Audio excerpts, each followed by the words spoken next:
ఓం ధూం దుర్గాయే నమః. ప్రతి ఒక్కరి జీవితంలో కష్టాలు, సుఖాలు అనేవి సర్వసాధారణమే. కానీ సుఖాలు వచ్చినప్పుడు ఉప్పొంగిపోతాం. కష్టాలు వచ్చినప్పుడు కృంగిపోతాం. భరించలేని కష్టాలు వచ్చినప్పుడు ఎవరైనా వెన్నుతట్టే నేను ఉన్నాను అని నమ్మకాన్ని ఇస్తారేమని ఎదురుచూస్తాము. ఎవరో వస్తారు, ఏదో చేస్తారు అని ఎదురు చూడకుండా మనకు మనముగానే అమ్మవారికి ముడుపు కట్టి మీ మనసులో ఉన్న సంకల్పం చెప్పి, అమ్మా నాకొచ్చిన కష్టాన్ని తీర్చి తల్లి అని నమస్కరించుకోవటం చాలా ఉత్తమం. మరి ఈ ముడుపుని దసరా దేవి శరన్నవరాత్రిలో అమ్మవారి ముందు కట్టడం చాలా అంటే చాలా మంచిదండి. ఈ ముడుపుని ఎవరైనా కట్టవచ్చు. ధర్మబద్ధమైన కోరిక అమ్మవారు తప్పకుండా తీరుస్తారండి. మీరు ఉద్యోగం కోసం ఎదురు చూస్తున్నా, వివాహం ఆలస్యమవుతున్నా, సత్సంతానం కోసం, సౌభాగ్యం కోసం, అప్పులు పీకల లోతుల్లో కూరుకుపోయినా లేదా ఆర్థిక సమస్యలతో ఇబ్బంది పడుతున్నా, శత్రుపీడ, కోర్టు కచేరీలతో ఇబ్బంది పడుతున్నా, ఇలా మీరు ఎటువంటి సమస్యతో ఇబ్బంది పడుతున్నా కూడా అమ్మవారి ముందు షోడశ నామాలను చదువుతూ ముడుపు అయితే కట్టవలసి ఉంటుంది.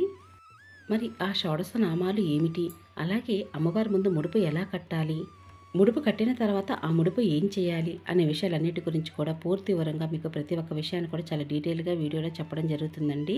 కాబట్టి పూజా విధానం ఎక్కడా స్కిప్ చేయకుండా చివరి వరకు చూసినట్లయితే ప్రతి ఒక్క విషయం కూడా చాలా చక్కగా అర్థమవుతుంది. అందరికీ నమస్కారం అండి. అందరూ ఎలా ఉన్నారు, బాగున్నారా? నేను బాగున్నాను. మీరు ఇంకా బాగుండాలని మనస్ఫూర్తిగా కోరుకుంటున్నాను. కష్టాల్లో ఉన్నవారు దుర్గమ్మను షోడశ నామాలతో పూజ చేయాలి. హిందువులు పూజించే అమ్మవారిలో దుర్గాదేవి ప్రముఖ స్థానం పొందింది. భారతీయ దేవతల్లో అత్యంత ప్రజాదరణ పొందిన అమ్మవారు దుర్గాదేవి అమ్మవారు. దుష్ట శిక్ష రక్షణ చేసి భక్తులను ఎల్లవేళలా కాపాడుతుంది. చెడుపై మంచి సాధించిన విజయానికి సంకేతకంగా దేవీ నవరాత్రులను మనందరం కూడా జరుపుకుంటున్నాం. అలాగే ఎవరైనా శత్రువుల వలన పీడింపబడుతున్న కష్టాల్లో ఉన్నవారు దుర్గా అమ్మవారిని పూజిస్తే శుభ ఫలితాలు కలుగుతాయి. అసలు ముడుపు అంటే తీరని కోరిక తీర్చేది. కాబట్టి మీ సంకల్పం, మీ కష్టం, మీ బాధ అంతటిని కూడా ఒక సంకల్పం రూపంలో అమ్మవారి ముందు ముడుపుని కట్టి చెప్పడం అన్నమాట. మరి దుర్గాదేవి అమ్మవారికి ముడుపు ఎలా కట్టాలి, ఎప్పుడు కట్టాలి, ఎక్కడ కట్టాలి అంటే, దసరా దేవి శరన్నవరాత్రులలో అమ్మవారిని మీరు ఇంట్లో ఇలా 9 రోజులు పూజించేటప్పుడు ముడుపునైతే ఇంట్లో కట్టవచ్చండి. లేదండి మాకు ఇతరతర సమస్యల వల్ల 9 రోజులు పూజ చేయలేకపోతున్నాం, ఒక్కరోజే పూజ చేస్తున్నాం, మరి ముడుపును కట్టవచ్చండి. మీరు చక్కగా కట్టవచ్చు. ఈ ముడుపుని మీరు ఇంటి యజమాని కట్టవచ్చు, లేదా ఆడవారు కట్టవచ్చు. మీరు ఎటువంటి సమస్యతో ఇబ్బంది పడుతున్నా కూడా అమ్మవారి ముందు ముడుపునైతే కట్టవచ్చు. దేవుని మందిరంలోనే మీరు ఈ ముడుపును కట్టవచ్చండి. సపరేట్గా పూజాపీఠాన్ని ఏర్పాటు చేసి కట్టనవసరం లేదు. ఎందుకంటే మీరు 9 రోజులు కూడా అమ్మవారిని పూజించడం లేదు కాబట్టి. లేదా 9 రోజులు మేము పూజిస్తున్నాము, అమ్మవారి ముందు ముడుపును కట్టవచ్చా అంటే కట్టవచ్చండి. మొదటి రోజునే కట్టాలంటే అలాంటిది ఏమీ లేదండి. మీ మనసులో ఉన్న కోరిక, బాధని ఎప్పుడైనా సరే అమ్మవారి ముందు చెప్పవచ్చు. కాబట్టి 9 రోజులు ఎప్పుడైనా కట్టవచ్చు. ఒకవేళ ఈ 9 రోజులు మాకు కుదరలేదండి, ముడుపు తర్వాత ఎప్పుడైనా కట్టవచ్చా అంటే, ఏదైనా శుక్రవారం నాడు అమ్మవారి ముందు నమస్కరించుకొని దీపారాధన చేసి దీపం ధూపం సమర్పించి ముడుపును కట్టి అమ్మవారికి షోడశ నామాలతో పూజించి అమ్మవారికి ఇష్టమైనటువంటి నైవేద్యాన్ని సమర్పించి పూజించవచ్చు. ఈ విధంగా 9 శుక్రవారాలైనా సరే అమ్మవారికి ముడుపు కట్టి నమస్కరించుకోవచ్చండి. లేదా దేవి శరన్నవరాత్రులైనా సరే ఈ ముడుపును కట్టవచ్చు. అమ్మవారికి నిమ్మకాయల మాల అంటే చాలా ఇష్టం అండి. కాబట్టి నిమ్మకాయల మాలను కూడా అమ్మవారికి అలంకరణ చేయవచ్చు. లేదా ఇలా నిమ్మకాయలైనా సరే పూజలో పెట్టుకోవచ్చు. ఈ నిమ్మకాయలను తర్వాత మీరు పూజ అనంతరము ఇంటి ప్రధాన గుమ్మం సింహద్వారాన్ని కట్టవచ్చు. అలాగే వాహనాలకు కట్టవచ్చు. చాలా అంటే చాలా మంచిదండి. అమ్మవారికి ఎరుపు రంగు అంటే చాలా ఇష్టం కదా. అందుకని నేను అమ్మవారికి ఈ రోజున ఎరుపు ఆయిల్ తోటి దీపారాధన చేస్తున్నానండి. కుంకుమ కొద్దిగా ఆయిల్ వేసి ఇలా కలుపుకోవాలి. ఇలా కలుపుకున్నటువంటి ఆయిల్ ఎర్రగా ఆయిల్ తయారవుతుంది. ఈ ఎర్రటి ఆయిల్తో దీపారాధన చేయాలండి. అమ్మవారికి ఎరుపు రంగు అంటే చాలా ఇష్టము. అందుకని కుంకుమ పూజలు చేయటం, అలాగే అమ్మవారికి ఎరుపు ఒత్తులతో దీపారాధన లాంటివి చేయడం లాంటివి మనం ఈ దసరా దేవి నవరాత్రుల్లో చేస్తూ ఉంటాము.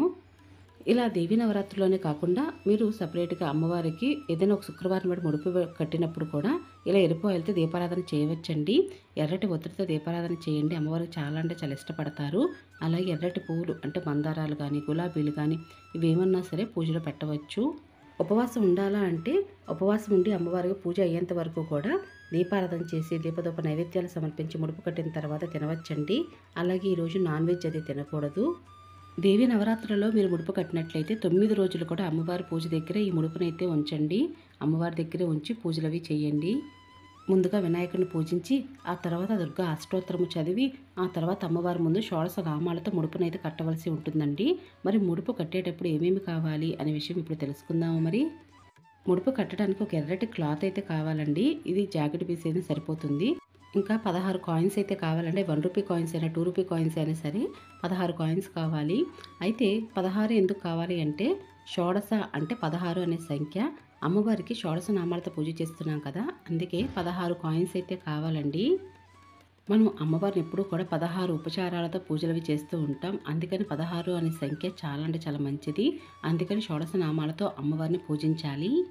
ముందుగా అమ్మవారి ముందు దీపారాధన చేసి ఆ తర్వాత వినాయకుడు పూజ చేసి దుర్గా అష్టోత్తరం చదివి ఇలా ఎర్రటి క్లాత్ అమ్మవారి ముందు పరిచి నిండుగా పసుపు కుంకుమలో అలంకరణ చేసి ముందుగా అమ్మవారికి నమస్కరించుకోండి. మీ మనసులో ఉన్న సంకల్పం బాధ చెప్పుకోండి. మీ గోత్రనామాలు చెప్పండి.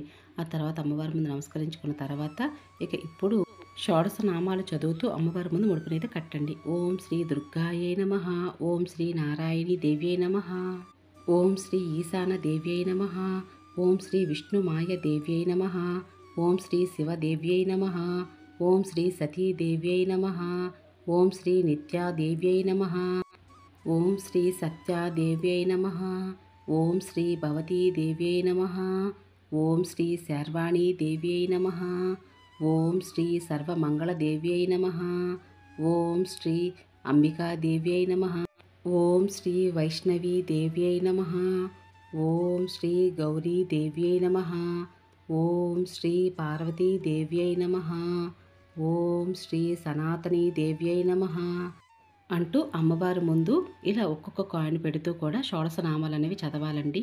ఎప్పుడూ కూడా ముడుపును కట్టేటప్పుడు ఎవరితోటి మాట్లాడకూడదు. మనసును నిర్మలంగా ఉంచుకుంటూ భక్తి శ్రద్ధలతో అమ్మవారి ముందు ఈ ముడుపునైతే కట్టవలసి ఉంటుంది. అలాగే కాయిన్స్ పైన కూడా కొద్దిగా పసుపు కుంకుమ అక్షింతలు అలాగే కొద్దిగా జవ్వాది పౌడరు పసుపు కొమ్ములు గుండు వక్కలు ఇవన్నీ కూడా వేసి నమస్కరించుకుని మీ మనసులో ఉన్న కష్టము బాధ కోరిక ఇవన్నీ కూడా అమ్మవారి ముందు చెప్పుకుంటూ మీ గోత్రనామాలు చెప్పి అమ్మవారి ముందు నమస్కరించుకోండి. అమ్మను పూజించే రోజుల్లో కనుక ఈ ముడుపును కడితే ఇంకా చాలా మంచిదండి. ఎంతో శక్తివంతంగా మీకు కోరిన కోరికలు త్వరగా నెరవేరుతాయి. కాబట్టి మీకు వీలైనట్లయితే తప్పకుండా దేవి శరన్నవరాత్రులలో ఈ ముడుపునైతే కట్టడానికి ప్రయత్నించండి. ఎంతో మహిమాన్వితమైన శక్తివంతమైన ఈ ముడుపుని ఈ విధంగా ముడుపు కట్టిన తర్వాత కొద్దిగా గంధం కుంకుమ బొట్లతో అలంకరణ చేయండి. అలాగే ముడుపుకి ఆసనంగా ఒక ప్లేట్ని కూడా పెట్టుకొని అందులో అయితే ముడుపుని పెట్టుకోండి. అలాగే 9 రోజులు కూడా అమ్మవారి ముందు ఈ ముడుపు నుంచి నమస్కరించుకోండి. ముడుపుని మొదటి రోజు కట్టడం కుదరనట్లయితే 9 రోజుల్లో ఎప్పుడైనా సరే ముడుపునైతే కట్టవచ్చండి. లేదా మేము 3 రోజులు పూజ చేస్తున్నాం లేదా ఒక్కరోజు పూజ చేస్తున్నాం అన్నవారు కూడా ముడుపుని కట్టవచ్చు. కానీ అమ్మవారి ముందు ఈ దేవీ నవరాత్రులు ముడుపు కట్టడం చాలా మంచిదండి. ఇంకా ముడుపును కూడా ఇలా పువ్వులతో అలంకరణ చేయడం ముడుపుకు నమస్కరించుకొని ఇక పూజలో అయితే పెట్టుకోవచ్చు. అమ్మకి ఇలా ముడుపు కట్టినప్పుడు మీ శక్తి కొలది జాకెట్ ముక్క తాంబూలం సమర్పించండి. లేదా చీరైనా సరే అమ్మవారు సమర్పిస్తే చాలా అంటే చాలా మంచిది. ఇలా మీరు దసరా దేవి శరన్నవరాత్రి ముడుపు అయితే కట్టవచ్చు. ఇలా ముడుపు కట్టిన తర్వాత 9 రోజులు పూర్తయిన తర్వాత ఆ ముడుపు ఏం చేయాలి అంటే 9 రోజులు పూజ పూర్తి చేసిన తర్వాత లేదా దసరా పండుగ పూజ కూడా పూర్తి చేసిన తర్వాత మీరు అమ్మవారి గుడికి వెళ్ళినప్పుడు ఎప్పుడైతే గుడికి వెళతారో అప్పుడు అమ్మవారి గుడికి వెళ్ళినప్పుడు ఈ ముడుపునైతే అమ్మవారికి సమర్పించాలండి. అంటే హుండీలో వేసేయాలి. లేదండి అక్కడ హుండీలో వేయడానికి ఎక్కడ అవైలబిలిటీ లేదు, ఏం చేయమంటారు అని అంటే ముడుపుని ఓపెన్ చేసేసి కాయిన్స్ తీసి అమ్మవారి గుడిలో అయినా సరే అలా వేయవచ్చండి. పసుపు కొమ్ములు గుండు వక్కులు ఇవన్నీ కూడా తీసి వేయవచ్చు. అంటే విజయవాడ ఇంద్రకీలాద్రిపై కొలువు తీరు ఉన్న కనకదుర్గ అమ్మవారి గుడికి వెళ్ళి ఈ ముడుపుని సమర్పించాలా అంటే అలాంటిది ఏం లేదండి. మీ ఇంటికి దగ్గరలో ఉన్నటువంటి శక్తి ఆరాధనతో పూజ చేస్తున్న అమ్మవారు ఎవరికైనా సరే ఈ ముడుపు అనేది సమర్పించవచ్చు. ఎందుకంటే మనం దేవి నవరాత్రులలో ఒక్కొక్క రోజు ఒక్కొక్క అలంకారంలో ఒక్కొక్క అమ్మవారిని పూజిస్తూ ఉంటాం కదా. కాబట్టి శక్తి స్వరూపిణి ఏ అమ్మవారికైనా సరే ఈ ముడుపుని అనేది సమర్పించవచ్చండి.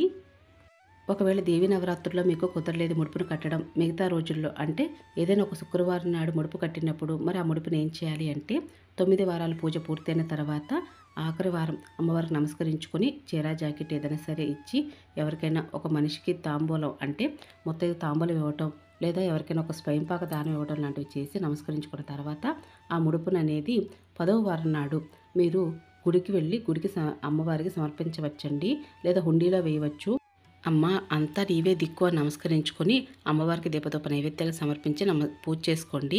ఇక ఈ విధంగా దసరా దేవి శరన్నవరాత్రుల్లో అమ్మవారికి ముడుపునైతే కట్టవచ్చు. మీకు కనుక ఇంకా ఏమైనా పూజ మీద సందేహాలు ఉన్నట్లయితే కింద కామెంట్ సెక్షన్లో అడగండి, తప్పకుండా సమాధానం చెప్తాను. ఇక ఇదేనండి ఈరోజు పూజా విధానం. మీ అందరికీ నచ్చింది, యూస్ఫుల్ అవుతుంది అనుకుంటున్నాను. మరొక మంచి పూజా విధానంతో మళ్ళీ కలుసుకుంటానండి. ఇక అప్పటి వరకు నమస్కారం అండి.